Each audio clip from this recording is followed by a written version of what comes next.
और चलिए शुरुआत करते हैं। प्रधानमंत्री नरेंद्र मोदी अपने विदेश दौरे से स्वदेश लौट आए हैं। माना जा रहा है कि प्रधानमंत्री ही मुख्यमंत्री के चेहरे पर फाइनल फैसला लेंगे। बड़ा सवाल यह कि बीजेपी आखिर किसके हाथ में दिल्ली की कमान सौंपने वाली है। सीएम की रेस में कई बड़े चेहरे शामिल हैं।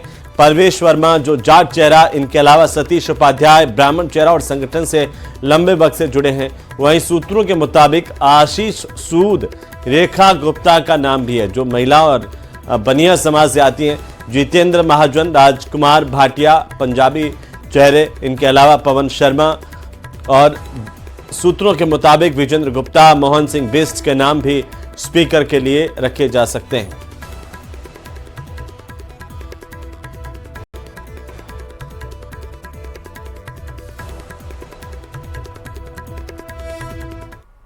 कोई ऐसा फेस प्रधानमंत्री जी या संगठन चुनेगा जो 20-25 साल तक चेहरा बने रहे और पार्टी की सेवा करते रहे और इस दिल्ली को एक राजधानी, अद्भुत राजधानी बनाए। तो ऐसा ही कोई व्यक्ति होगा। कोई भी कार्यकर्ता हो सकता है, पहली बार का विधायक हो, कोई भी, यही तो भाजपा की सुंदरता है। लेकिन जो भी व्यक्ति होगा, वो महिला या पुरुष, हमारी पार्टी इसको ऐसे चुनेगी ताकि वो यहाँ पर एक ऐतिहासिक काम करके जाए प्रधानमंत्री जी के नेतृत्व में और रहे। प्रधानमंत्री जी वापस आ गए हैं और ये काम जो करना है मुख्यमंत्री तय जिन्होंने करना है, या तो हमारे पार्लियामेंट्री बोर्ड करता है, प्रधानमंत्री जी करते हैं और हमारा शीर्ष नेतृत्व करता है भारतीय जनता पार्टी का।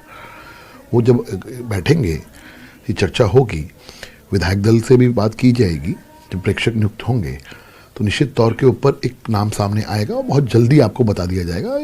कयास आप लगाते रहिए, लेकिन निश्चित तौर के ऊपर एक ऐसा मुख्यमंत्री दिल्ली को मिलने वाला है जो तेज रफ्तार से डबल इंजन की सरकार को गति देगा, दिल्ली के अंदर विकास करेगा।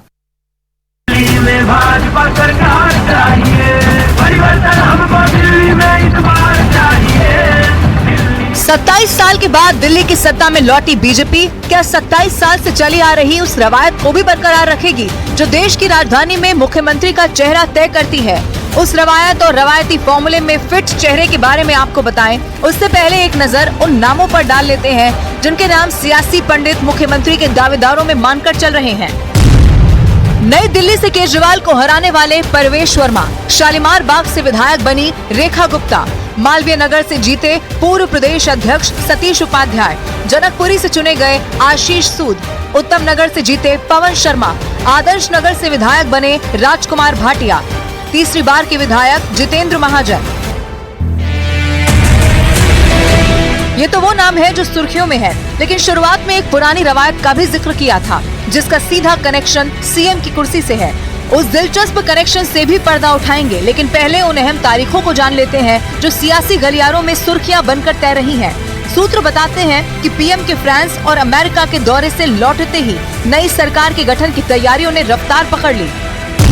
अब जल्द ऑब्जर्वर तैनात होंगे और 17 या 18 फरवरी को विधायक दल की बैठक में दिल्ली का अगला मुख्यमंत्री तय हो सकता है। सूत्रों के मुताबिक बीजेपी की सरकार का शपथ ग्रहण 19 फरवरी को हो सकता है। अब वक्त उस रवायती कनेक्शन को समझाने का जो सीधा सीएम की कुर्सी से जुड़ता है। ये कनेक्शन है नई दिल्ली विधानसभा सीट का। 1998 के जिस दौर में ये सीट गोल मार्केट कहलाती थी, तब से ही ये सीएम की सीट बनकर रह गई। 1998 में शीला दीक्षित जीती और पहली बार मुख्यमंत्री बनी। 2003 में भी यही कनेक्शन कायम रहा। फिर जब यही सीट नई दिल्ली में तब्दील हुई, तब भी 2008 में शीला दीक्षित ही सीएम की कुर्सी पर बैठी। 2013 में शीला दीक्षित का दौर गया, लेकिन रवायत कायम रही।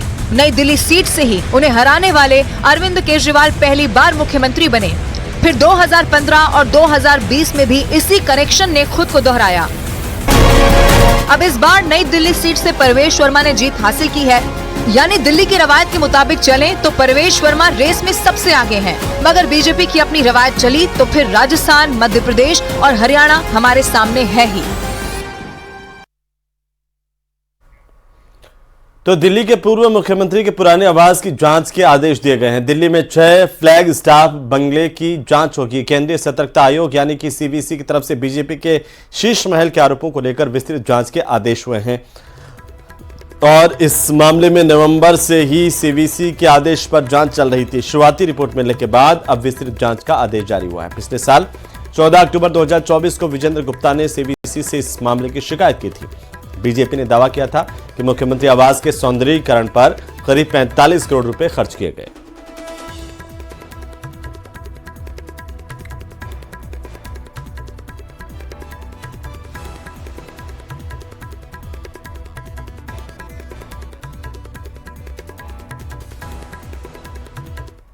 मैं इसका स्वागत करता हूं। चीफ विजिलेंस कमीशन ने जो किया, मैं तो आज सुनकर हैरान हुआ हूं कि इसको 8 एकड़ में बनाया गया। बताइए यार, ये इंसान कैसा इंसान था, इतना फ्रॉड और इतना बेईमान था। खुले कपड़े पहनकर कहता था मैं 2 कमरे के मकान में रहता हूं। अब जब दिल्ली के लोगों को पता चलेगा कि इंसान 2 कमरे के मकान में नहीं, 8 एकड़ के मकान में। देखिए, दिल्ली के लोग बहुत अरसे से इसका इंतजार कर रहे थे और अब जब सीवीसी की जांच होगी तो शीश महल का सच सामने आएगा कि 4 बंगलों को छोड़ करके एक बंगला उस आदमी ने बनाया जो आदमी आम आदमी और स्वच्छता की बात करके राजनीति में आया था, और वो सारे ऐशो आराम के साधन उन्होंने अपने लिए उपलब्ध किए जो शायद देश में बिरले लोगों को मिलते हैं। और मैं तो यहाँ तक कहता हूँ कि ये म्यूजियम ऑफ पब्लिक करप्शन ये सामने दिखाई देगा। सीवीसी की जांच होने दीजिए और जरा उसकी जांच के नतीजे सामने आने दीजिए।